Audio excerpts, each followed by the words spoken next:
অখিল গগৈৰ মতলবটো কি আপুনি ফ্ৰেজ ভেলুত বুজি নাপাব। অখিল গগৈ ডাঙৰীয়া 12 তাৰিখ আৰু অখিল গগৈ ডাঙৰীয়া 14 তাৰিখৰ মাজত আকাশ পাতালৰ কিয় ইমান পাৰ্থক্য আছে তেওঁহে জানে। তেওঁ যদি কয় এইটো খও হ'ব পাৰে। এই কথাটো কোৱাৰ কাৰণে হিমন্ত বিশ্ব শৰ্মাৰ লগে লগে জেললৈ যাব লাগিছিলে নে নাই?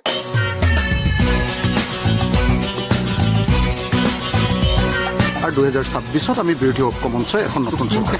কংগ্ৰেছৰ গাদ্দাৰী, কংগ্ৰেছৰ যিটো বিশ্বাসঘাতকতাৰ নীতি এইটোৰ পৰা আঁতৰি আহিব লাগিব। দিল্লীত গৈ তেখেতৰ সুৰ কেনেদৰে সলনি হ'ল। মই যদি মুখ্যমন্ত্ৰী হলোহেঁতেন লগে লগে তেওঁক কমেও মই 27 বাৰমান ফাঁচি দিলোহেঁতেন। এইবাৰ তোমাৰ ক'ত খাব?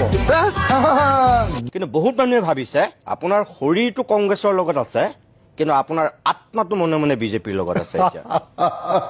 इस बार के फैंस उसे आधा रॉबिन हुड मानते हैं क्योंकि वो अमीरों से लेता तो है पर गरीबों को देता कुछ नहीं। এই ভাইটি ভাইটি নিজৰ মগজুটো খটুৱাই লৈ কথা কবা।